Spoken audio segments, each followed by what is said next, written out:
grandes genios e inventos de la humanidad.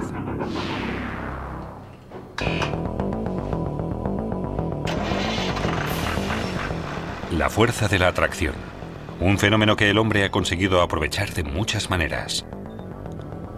El magnetismo es invisible, pero omnipresente. Él acciona los motores eléctricos y hace que vibre un altavoz. Lo encontramos al cepillarnos los dientes y lo necesitamos para hacer la compra o para viajar. Pero el símbolo más conocido del magnetismo es sin duda la brújula. No podemos percibir directamente los campos magnéticos, pero podemos hacerlos visibles. Si ponemos un imán debajo de una hoja con astillas de hierro, éstas se alinearán formando la llamada línea de campo. La Tierra también está rodeada de un campo magnético. De polo a polo. Carl Friedrich Gauss y el magnetismo de la Tierra. En la antigua Grecia ya conocían la maravillosa cualidad que poseía la negra magnetita. Algunos trozos de este óxido de hierro les parecían completamente mágicos. Antes del nacimiento de Cristo, en China ya se usaban aparejos que funcionaban igual que una brújula. El chino Chu Yus ya describió en 1117 una brújula para orientarse. Constaba de un trocito de caña que contenía una aguja magnética que flotaba en una palangana de agua. El aparejo iba destinado al uso de los marineros, pero si había fuerte oleaje, podía fallar. En 1250, los marineros del mar Mediterráneo perfeccionaron una aguja que giraba sola en un punto medio. Se había inventado la brújula tal y como la conocemos. El por qué señalaba la dirección norte-sur fue durante mucho tiempo un misterio.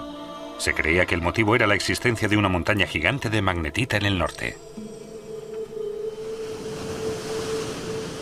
Circulaban cuentos horripilantes de barcos que se acercaban a esa montaña. La peligrosa fuerza de atracción arrancaba los clavos de las maderas y llevaba a los marineros a la muerte. En 1600, el investigador inglés William Gilbert se propuso acabar de una vez por todas con todas esas supersticiones. Y afirmó que ni el ajo acabaría con el magnetismo, ni los diamantes lo reforzarían.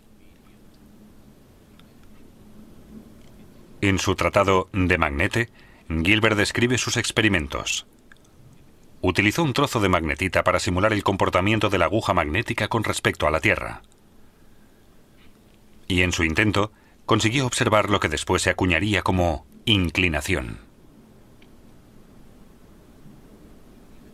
Solo directamente en el ecuador, la aguja permanecía horizontal. Y cuanto más se acercaba a los polos, más se inclinaba hasta quedar completamente vertical sobre ellos. En ello basó el investigador su hipótesis de que la Tierra era un imán muy potente. Poco después de que la brújula se estableciera como instrumento de navegación, se supo que la aguja desde cualquier lugar de la Tierra siempre apunta al polo norte. Este fenómeno recibirá el nombre de declinación magnética.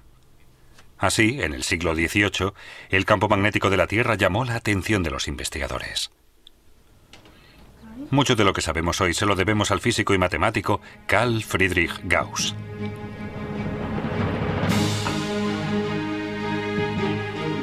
Él estableció las bases del estudio sistemático del campo magnético de la Tierra. Gauss nació el 30 de abril de 1777 en Braunschweig. Fue el hijo único de una familia pobre. Más tarde diría que aprendió cálculo sin utilizar papel. En el colegio pronto llamó la atención por su don para las matemáticas. Gauss fue presentado al duque de Braunschweig, quien le concedió una beca. De esa forma, pudo estudiar secundaria y después ir a la universidad. Cuando su mecenas murió en la guerra, a Gauss se le ofreció una cátedra de matemáticas en la Universidad de Göttingen, y allí fue director del observatorio. Pero el destino lo puso a prueba. El mismo año murieron su padre, su esposa y el menor de sus 3 hijos.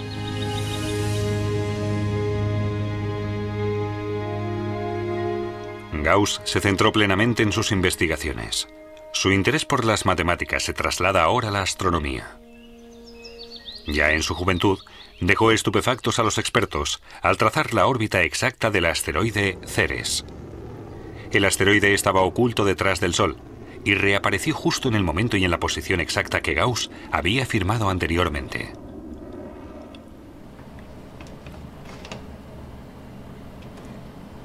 El heliotropo, un aparato que inventó Gauss en 1916 cuando se le encargó el estudio geodésico del Reino de Hannover. Esta labor le supuso 25 años de trabajo y le llevó a realizar muchos descubrimientos importantes. Los aparatos convencionales de topografía eran demasiado inexactos para el perfeccionista Gauss. Al igual que su invento, utilizaban la luz solar para determinar la posición de los puntos de referencia en el terreno. Pero el heliotropo podía reflejar los haces de luz a una distancia notablemente mayor.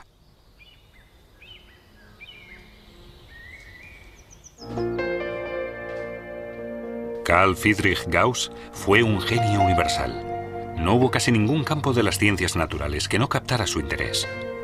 En el ámbito de las matemáticas calculó la curva de la distribución normal que lleva su nombre. No es una representación abstracta, sino una regla que se puede observar a menudo en la naturaleza. Por ejemplo, en el tamaño de las patatas. Hay muy pocas pequeñas que se salgan de la media y muy pocas mucho más grandes que el resto.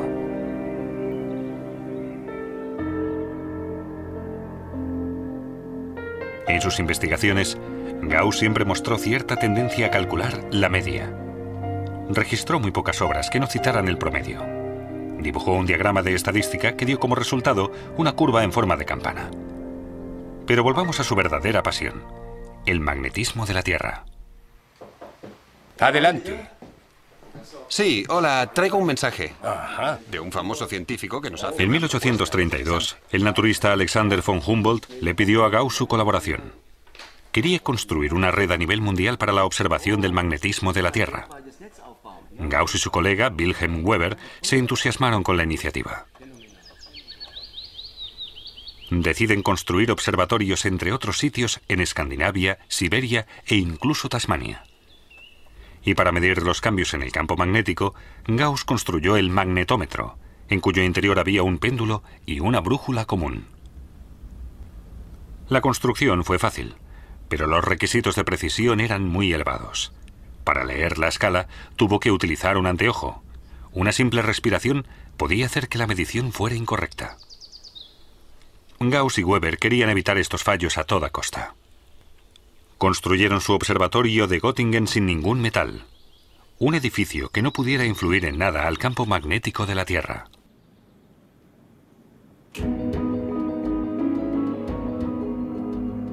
Allí investigaron los dos, a veces hasta el agotamiento, valorando mediciones de 24 y 36 horas en 5 minutos. Contrastando los datos con los de los observatorios internacionales, se pudieron hacer una idea general del campo magnético de la Tierra en su conjunto.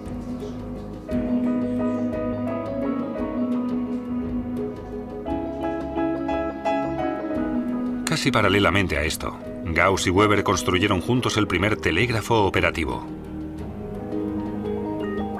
Por sus estudios sobre el magnetismo, aprendieron que mediante bobinas de alambre y un imán permanente, podían poner corriente en movimiento. Su emisión creó un campo magnético artificial mediante electricidad, a través del cual se puso en movimiento un transmisor de señales. Llevaron un alambre por encima de los tejados de Göttingen, desde la Facultad de Física de Weber hasta el observatorio de Gauss. Y desde allí, lograron recibir el impulso del transmisor de señales sin perturbaciones. En 1839, Gauss recopiló los resultados de sus investigaciones en La teoría general del magnetismo terrestre. Esta obra fue su mayor contribución al campo de la física y un estímulo para muchos investigadores jóvenes.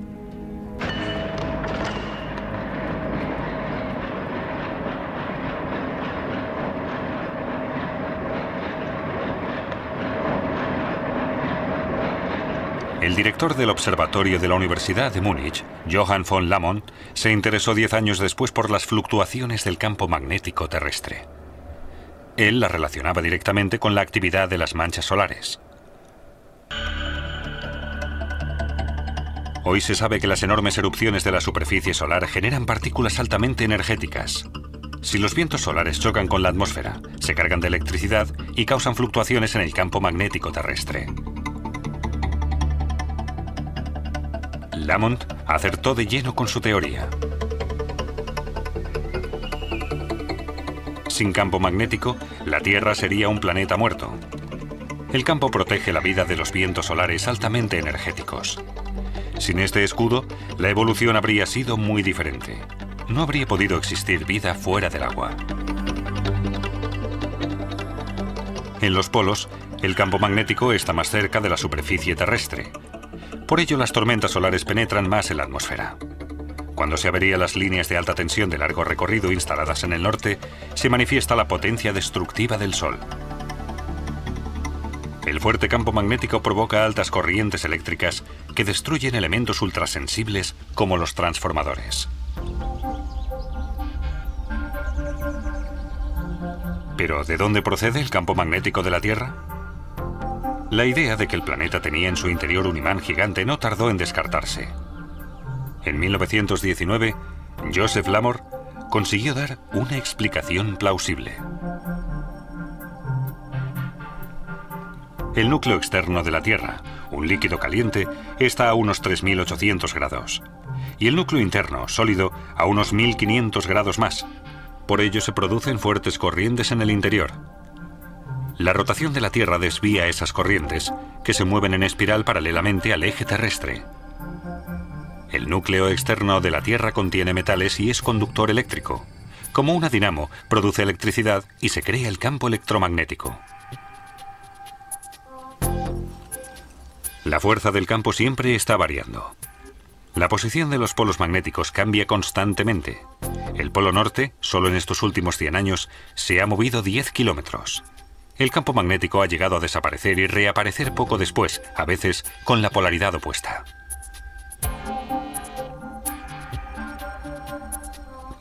La historia del campo magnético de la Tierra está escrita en las piedras volcánicas. Los geólogos lo consideran como leer las líneas del pasado. Y se puede decir con certeza que el primer cambio de polaridad se produjo hace unos 750.000 años. Por término medio, estos procesos suelen darse cada 500.000 años, por lo que el siguiente cambio de polaridad se estaría retrasando. El campo magnético se empezó a debilitar hace unos 2.000 años. Los geofísicos se están esforzando por conseguir calcular los movimientos de las rocas líquidas. Pero es imposible hacer pronósticos. Si el campo magnético que nos protege desapareciera más tiempo, el efecto sería devastador. El Sol, que hizo posible la vida, la haría desaparecer despiadadamente. El material genético tendría una reacción extrema a los vientos solares, y la consecuencia serían los defectos genéticos. Numerosas especies se extinguirían bruscamente, ya que los pájaros, los peces o las tortugas usan el campo magnético para guiarse. Estarían completamente desorientados en sus migraciones. Desde el punto de vista técnico también es importante un campo magnético estable. La mayoría de los fallos de los satélites se deben a turbulencias electromagnéticas.